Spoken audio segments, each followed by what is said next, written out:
ajaran leluhur adalah ajaran ilahi. Ilahu abaika aba'u Ibrahim.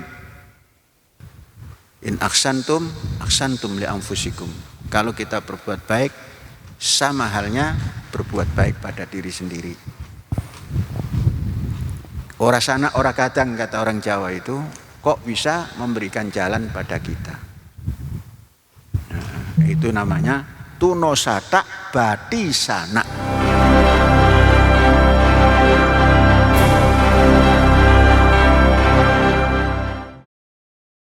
Saudara-saudara, kalau kita pernah membaca buku atau kitab, orang-orang dulu selalu berbicara apa kitab yang dibaca.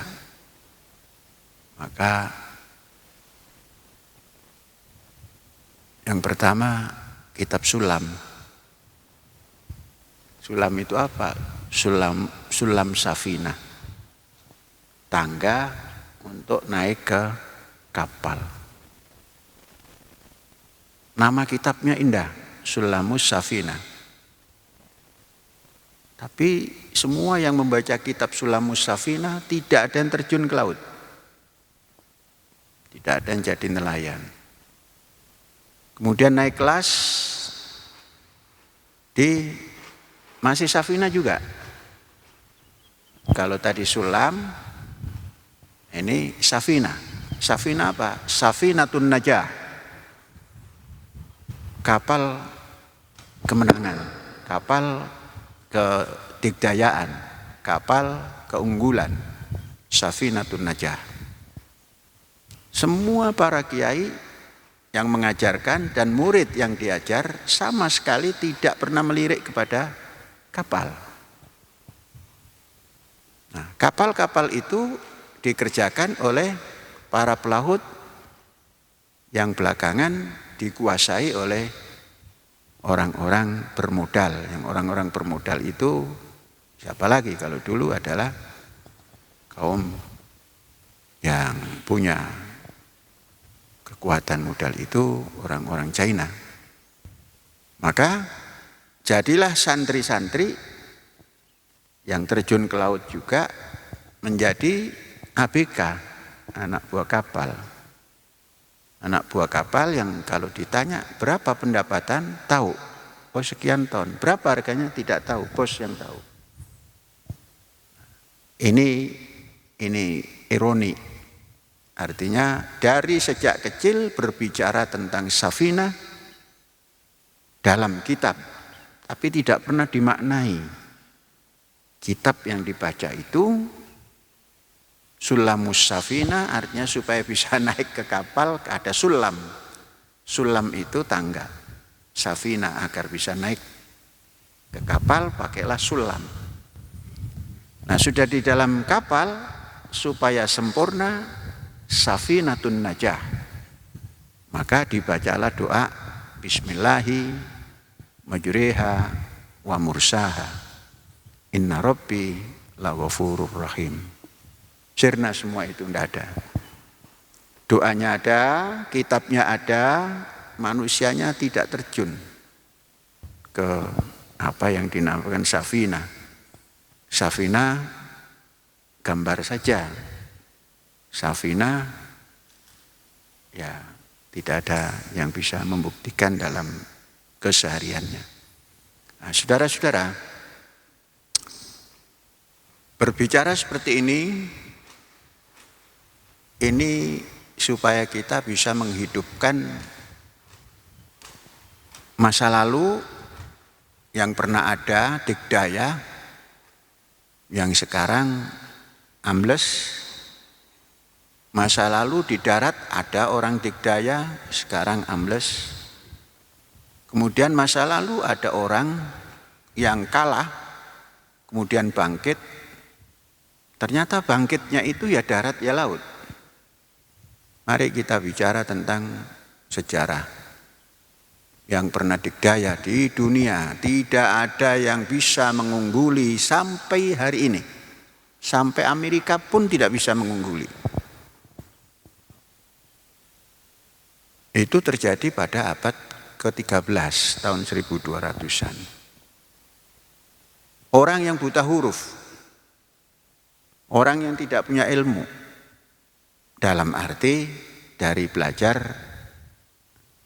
resmi atau belajar secara reguler di sekolah.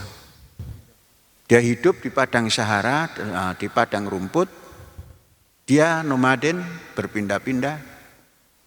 Siapa yang tidak kenal dengan Temujin, yang kemudian nanti menjadi Jenghis, yang asal daripada Mongol.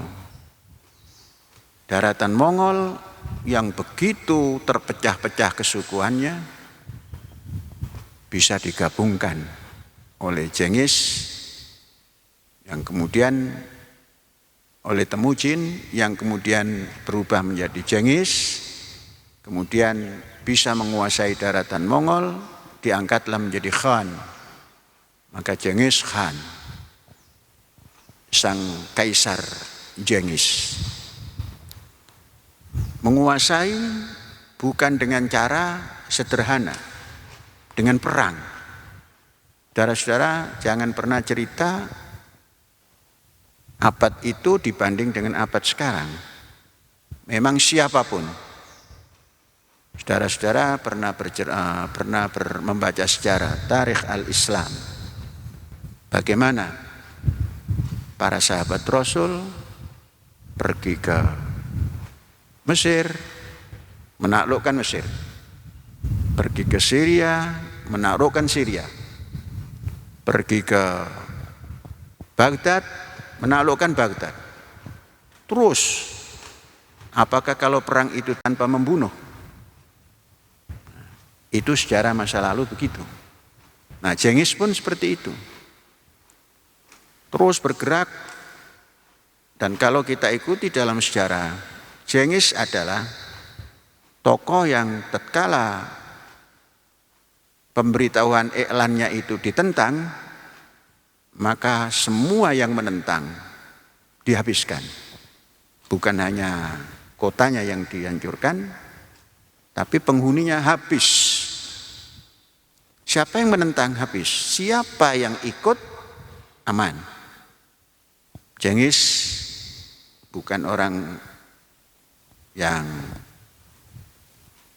fanatik agama. Kehidupan ketika itu di bawah Jenghis Khan, agama bebas.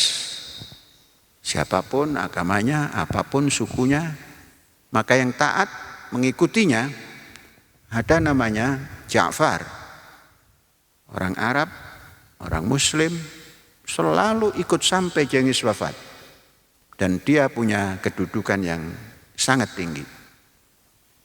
Saudara-saudara, itu Jenghis menguasai timur barat. Eropa habis, Asia habis. Yang tidak bisa ditaklukkan hanya Jawa. Dengan tampilnya Kubilai Khan, cucu daripada Jenghis, masuk ke Jawa, ternyata tidak bisa mengalahkan pasukan Jawa.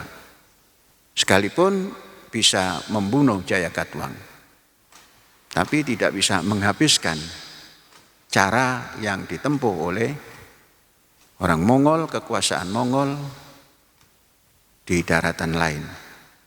Jadi satu catatan yang tidak bisa ditaklukkan oleh Jenghis dan keturunannya hanya Jawa. Semuanya habis, sampai Eropa habis. Rusia takluk, semua takluk.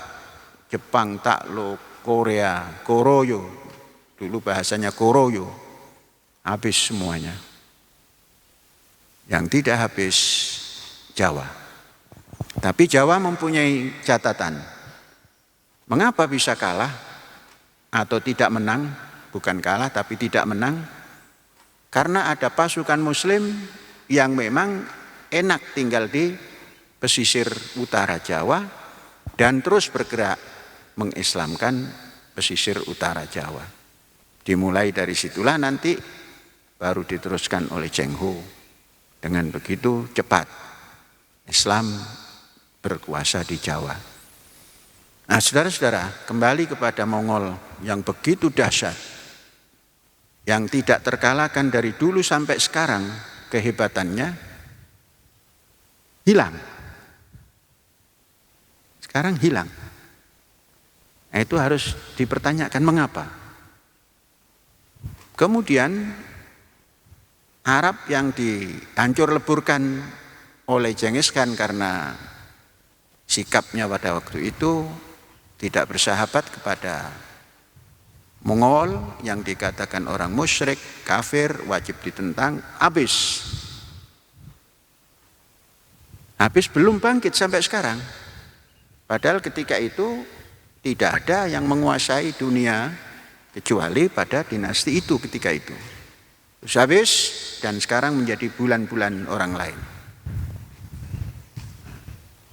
Mengapa disampaikan seperti ini? Mari kita baca. Bisakah kita bangkit? Kemana kita harus menyontoh bangkit? Saudara-saudara, jangan pernah mengatakan bahwa Cina bangkit, oh itu kan orang kafir, itu kan orang komunis. Di dalam kebangkitan tidak ada komunis, tidak ada kafir, tidak ada muslim. Yang ada hanya kesadaran untuk bangkit. Siapapun bisa. Orang tidak pernah menduga 1997 masih dikatakan bahwa Cina itu kemungkinan masih bisa kelaparan lagi. Tuh 97, di sini gegeran kepaten itu 98. Tapi sekarang, saudara-saudara, di dunia siapa yang pertama kali diserang oleh COVID? Cina. Siapa yang bisa mengerem COVID? Cina. Siapa yang bisa melepaskan vaksin? Cina. Bisa bangkit. Yang diluluh lantakkan oleh Genghis Khan habis. Bisa bangkit. Saya pernah mengatakan karena punya ajaran leluhur. Mengapa Muslim tidak bangkit? Karena lupa pada ajaran leluhur. Tatkala kita bicara ajaran leluhur, sering mengatakan bahwa oh itu klenik. Tidak, ajaran leluhur adalah ajaran ilahi. Ilahu abaika aba'u Ibrahim. Jadi ajaran leluhur itu ya ajaran ilahi. Arab lupa pada ajaran leluhurnya. Nah, kita masih punya ajaran yang global, yang belum disadari oleh semua bangsa ini. Dasar negara kita ini luar biasa. Ketuhanan dicantumkan. Kalau bicara ketuhanan, maka bukan keislaman, bukan kenasranian, bukan keagamaan. Jadi orang punya Tuhan. Tentunya orang mengabdikan pada Tuhannya dengan caranya masing-masing. Tidak ada dalam kehidupan beragama itu yang sesat, yang firqah-firqah, tidak ada. Nah, bagaimana dengan kembali ke ajaran leluhur, keberagamaan tentunya dikembalikan pada ajaran leluhur, Tuhanan yang Maha Esa, apapun caranya. Nah, sehingga tatkala itu keluarlah kemanusiaannya. Kemanusiaan pun tidak lepas begitu saja, punya keadilan dan punya peradaban. Nah, saudara-saudara, mestinya kita juga bisa bangkit. Cina punya ajaran leluhur, apapun ajaran dia. Kita punya ajaran leluhur, jelas ketuhanan yang Maha Esa, ajaran ilahi. Maka akan terciptalah nanti persatuan Indonesia, bukan persatuan agama. Tidak penting persatuan agama kalau lupa persatuan Indonesia. Karena persatuan agama itu nanti menjadi kelompok-kelompok lagi, itulah politik identitas. Saudara-saudara, kemungkinan, nah ini kemungkinan, mengapa begitu dahsyat kekuatan yang dimiliki oleh Genghis dan turunannya kok terus sirna? Dalam arti tidak seperti dulu. Sekalipun hari ini masih ada Aga Khan memberikan hadiah-hadiah tahunan itu apa? Mendapatkan itu yang hadiah Nobel, dapat Nobel. Nah, saudara-saudara, jadi sepertinya Mongolia ini menurun, walaupun hari ini masih ada, tinggalnya di London. Aga Khan itu yang menyerahkan hadiah Nobelnya atau Upakarti kalau di Indonesia ini atas nama Khan. Tapi tidak lagi seperti dahulu. Kemungkinan karena mereka sudah tidak lagi pada ajaran awal daripada Cengiz. Nah, itu terlepas dari itu. Maka habis, kemudian Cina yang luluh lantak olehnya bangkit, Rusia bangkit, Korea bangkit, Indonesia yang tidak pernah terkalahkan belum bangkit sampai hari ini. Nah, mudah-mudahan kesadaran untuk bangkit itu ada pada kita.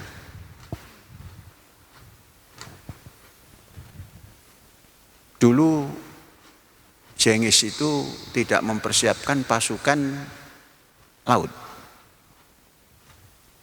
Yang diperkuat adalah pasukan darat, infanteri, kavaleri, dan lain-lain. Nah, kita nanti kesadaran kita ini sudah masuk laut. Tadi kita berbincang sepanjang jalan. Coba, mari semangat Cengiz yang begitu dahsyat tak tertaklukkan. Nah, itu kita teladani. Dan kejatuhan Arab yang karena perselisihan dan tidak konsisten dengan janji terhadap Cengiz, kita tidak perlu terteladani. Apa? Kita bilang ke Ustadz Abu Sabit, nanti kapal kita itu yang pertama kali kita buat di atasnya LKM, Lembaga Kesejahteraan Masjid. Bawahnya namanya kapal Temujin. Nanya, kenapa tidak Abu Bakar As-Siddiq? Sudah di darat. Sudah di darat. Pertanyaannya begitu, kenapa tidak Abu Bakar As-Siddiq? Pertama kali di dunia pesantren yang menamakan gedung-gedungnya itu Khulafaur Rasyidin, kita ya sudah, jangan lagi. Yang bisa berjalan-jalan karena akan mengarungi kedahsyatan, harus berani seperti Temujin bergerak mengarungi fauna ketika itu padang rumput. Mengapa begitu? Semangatnya yang kita ambil. Dulu di darat, sekarang kita taruh di laut. Cengiz dulu kuasa di darat, sekarang Cengiz suruh berlayar di laut. Nah, saudara-saudara, tadi Ustadz Abu Sabit, kenapa kok nggak pakai umpamanya Safinatun Najah? Itu kitab yang dibaca orang tapi tidak pernah dipraktekkan. Gitu. Nah, kita sudah ini Safinatun Najah. Nggak usah ditulis Safinatun Najah, nanti dimarahi oleh penulis kitab atau yang fanatik dengan kitab itu. Kita katakan Cengiz, kita akan Kubilai, dan lain-lain, nggak pakai Khan. Nah, saudara-saudara, ini kesadaran dan semangat seperti ini harus kita tanamkan. Mumpung kita mengawali langkah-langkah terjun ke blue economy. Sama halnya dengan kita tatkala mau mengawali ma'had ini. Semua bertanya, seperti apa ma'hadnya? Seperti apa bentuk pendidikannya? Tapi kita sudah mengirimkan kurir supaya berbicara tentang pendidikan. dan cita-cita pendidikan yang kita dambakan. Semua yang diutus belum pernah tahu di mana letaknya. Hanya cita-citanya yang disampaikan. Saudara-saudara, pertempuran Timur-Timur ketika itu siapa tertangkap ditembak. Tapi ketua yayasan tertangkap. Itu di ujung timur-timur sana. Hanya karena menyerempet babi. Laporan, bayar. Enggak apa-apa. Alhamdulillah selamat. Itu keberanian. Mengapa kita sekarang sedikit? Nah, kita harus tampilkan lagi. Memang masa lalu itu sudah lewat. Tapi dari masa lalu itu kita melangkah lebih jauh lagi. Mengapa kita berani? Karena kita punya kesadaran tinggi dan keinginan yang tinggi. Oh, jangan main-main ini di laut. Laut itu bisa berenang. Lebih bahaya lagi di darat. Di darat ketubruk nggak bisa berenang. Saudara-saudara, saya pernah menghayal ketika menyeberangi jembatan di Gunung Bromo atau apa yang paling tinggi di Jawa Timur itu, Mahameru. Itu antara gunung satu ke gunung dua ada satu yang di jembatan, dan jembatannya kecil. Mobil kita suruh berhenti, melihat ke bawah itu nggak berbatas.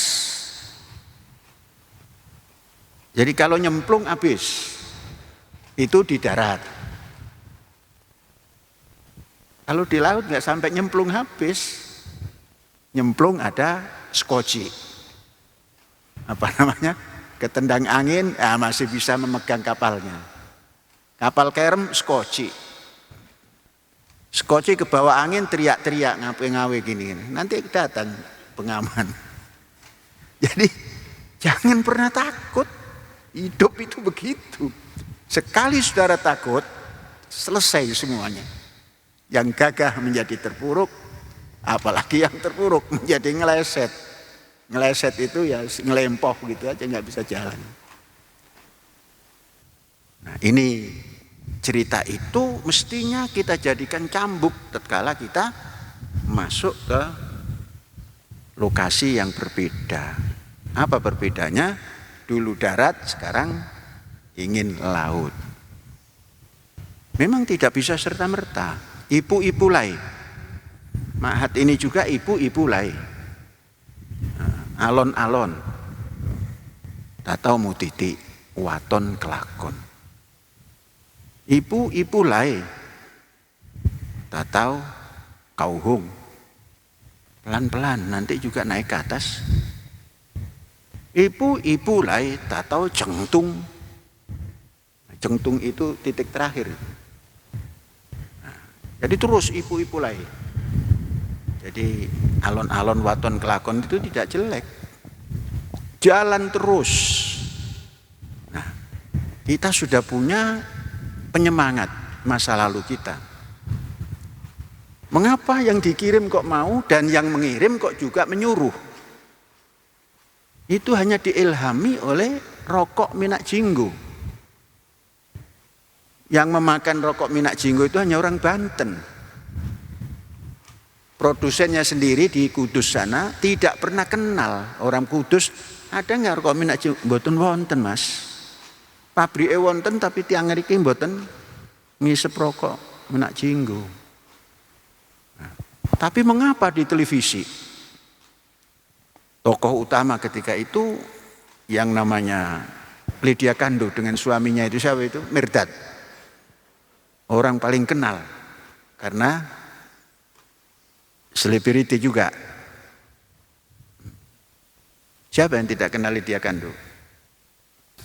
Nah, saudara-saudara, perjalanan seperti itu mengilhami kita. Lydia Kandou menawarkan rokok minak jinggo itu kan, ingat nggak?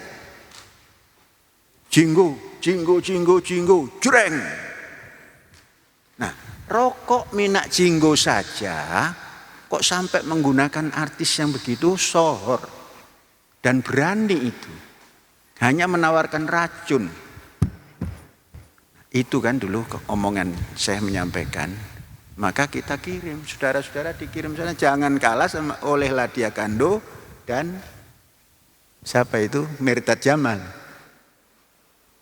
Nah, saudara-saudara, semangat semua. Sampai ke ujung timur Irian, ujung timur bagian selatan, yaitu Timor Leste. Utaranya sampai Aceh, Kalimantan penuh, semua, Sumbawa besar, Sumbawa kecil, semua terisi. Dan menyampaikan visi misi, dan ada yang terus stabil, ada yang terus berhuni di sana tanpa kontak lagi kemari. Nah, saudara-saudara, itu perjalanan kita dulu. Nah, sekarang ini berjalan, kemudian nanti pergerakan laut berjalan. Nah, dulu Genghis Khan bisa berkuasa begitu dahsyat dengan pengalaman yang sambil berjalan. Kemudian tahun 90-an kita tidak punya apa-apa, bisa membuat apa-apa bersama-sama. Di darat sudah, sekarang kita masuk laut. Nah, saudara-saudara, itu yang kita cita-citakan. Mimpi 100 kapal itu bukan mimpi yang besar, namun tidak kecil. Andainya kapal yang 30 meter yang untuk mencari ikan itu bisa berjalan dan kita punya 100, Pulau Jawa ini ditentukan oleh kapal yang 100 itu. Karena kita tidak mengganggu perairan dangkal, tapi yang kita masuk adalah perairan dalam yang bersaing dengan semua bangsa-bangsa di laut lepas. Itu cita-cita kita, sehingga persatuan Indonesia terjalin dan keamanan Indonesia terjalin. Mengapa? Tidak berani itu ada kapal KLM, LKM. Kalau KLM itu kan ini apa namanya, kapal Belanda itu, Koninklijk Maskapai, maskapai negeri Belanda, Koninklijk Maskapai. Nah, kita LKM, ya begitulah. Nggak banyak, 100 itu nggak banyak, tapi juga tidak. Kalau semua terisi, karena laut Indonesia ini luas, ya lumayan. Bukan lagi membayar pajak, menambah luasan. Karena apa? Pajak kemarin sudah kita bahas, cukup dengan 21 hektar. Itu bisa membayar pajak, bisa ini, bisa itu. Ya mudah-mudahan. Jadi saudara-saudara, alhamdulillah, in aksantum li anfusikum. Kalau kita berbuat baik, sama halnya berbuat baik pada diri sendiri.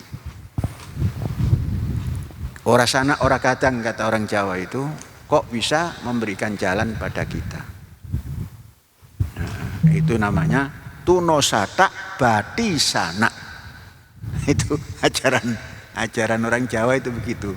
Sedikit tunosata, sata itu kita, ya tuno sedikit lah. Nah, jalan ke sana itu kan cukup jauh gitu kan, apa? Tapi bati sana, banyak keluarga.